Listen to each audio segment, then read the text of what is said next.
আসসালামু আলাইকুম বন্ধুরা, স্বাগতম তোমাদের আরও একটি নতুন ভিডিওতে। আজকের ভিডিওতে আলোচনা করব ডক্টর ইউনূসকে নিয়ে। ডক্টর ইউনূস আসার পর দেশে কী কী কাজ করেছেন, কী কী পরিবর্তন করেছেন, তিনি আসার পর বাংলাদেশের কী লাভ হলো। ডক্টর ইউনূস বাংলাদেশের জন্য একটা আশীর্বাদ হয়ে এসেছেন। তিনি আসার পর বাংলাদেশে একের পর এক কামাল করেই চলেছেন। একের পর এক বৈঠক, একের পর এক সভা, বড় বড় রাজনৈতিক দেশগুলোর সাথে একের পর এক আলোচনায় বাংলাদেশের অর্থনীতিকে সচল করে চলেছে।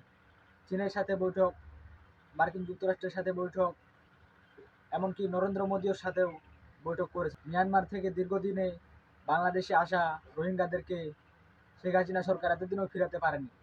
ডক্টর ইউনূস সরকার ক্ষমতায় আসার পর 6 মাসের মাথায় 1,80,000 রোহিঙ্গাকে মিয়ানমার ফেরত নেওয়ার কথা জানিয়েছে, যেটা কিনা রাজনীতিতে নতুন মোড় নেবে।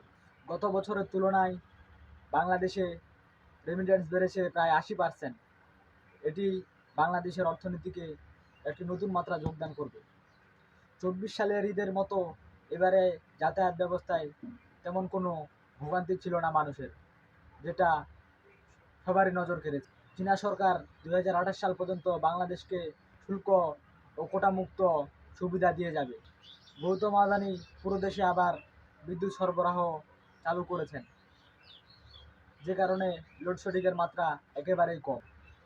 ডক্টর ইউনূস ক্ষমতায় আসার পর ইলন মাস্কের সাথে বৈঠক করে বাংলাদেশে স্পেসএক্স আনার কথা কনফার্ম করেছেন, যার কারণে পরবর্তীতে কোনো সরকার বাংলাদেশে আসলে ইন্টারনেট বন্ধ করতে পারবে না, ফলে মানুষ তথ্য অধিকার থেকে বঞ্চিত হবে না।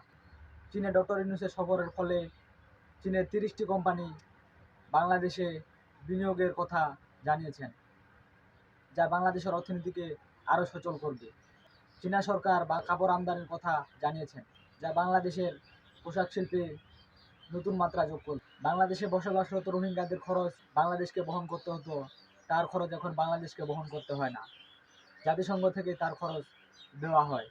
ডক্টর ইউনূস বিশ্বের মাঝে একটি বড় নাম, তিনি আমাদের গ্লোবাল অ্যাসেট, সারা বিশ্বে তার পরিচিতি। ডক্টর ইউনূসের চীন সফরে $210 কোটি ঋণের সুযোগ পেয়েছে বাংলাদেশ, যা বাংলাদেশের অর্থনীতিকে আরও বেগবান করে তুলবে।